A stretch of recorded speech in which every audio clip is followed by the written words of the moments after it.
What if the darkest moment of a man's life became the greatest fantasy world ever imagined?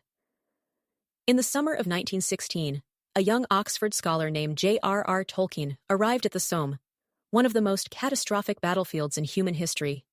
He was 24 years old, newly married, and still believed the war would be an adventure. Within weeks, that belief was shattered. The Battle of the Somme lasted 5 months and killed over 1 million men. On the very first day alone, the British Army suffered 57,000 casualties, the worst single day in its entire history.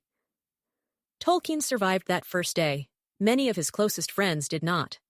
He had formed a tight brotherhood at school called the TCBs, 4 young men who believed they were destined to change the world through art and literature. One was already dead before the Somme began. Then, in the mud and chaos of that battlefield, Tolkien lost 2 more. Rob Gilson was killed on the first day of the battle. Geoffrey Bach Smith died months later from wounds. Of the 4 friends, only Tolkien and 1 other survived the war. Tolkien himself was pulled from the trenches in October 1916, suffering from trench fever, a brutal louse-borne illness that ravaged soldiers' bodies.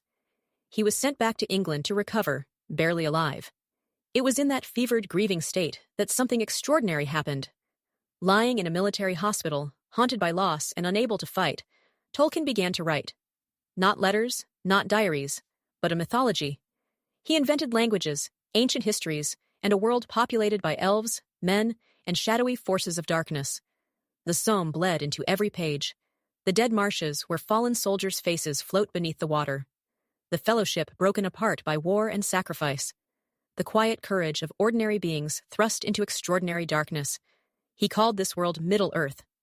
What began as a private act of mourning for lost friends slowly grew into The Hobbit, and then The Lord of the Rings, stories read by hundreds of millions of people around the world. Tolkien never forgot the men he lost. He once wrote that the TCBS had become, for him, something immortal. And in a way, he made that true. He buried his grief in a world that will never die.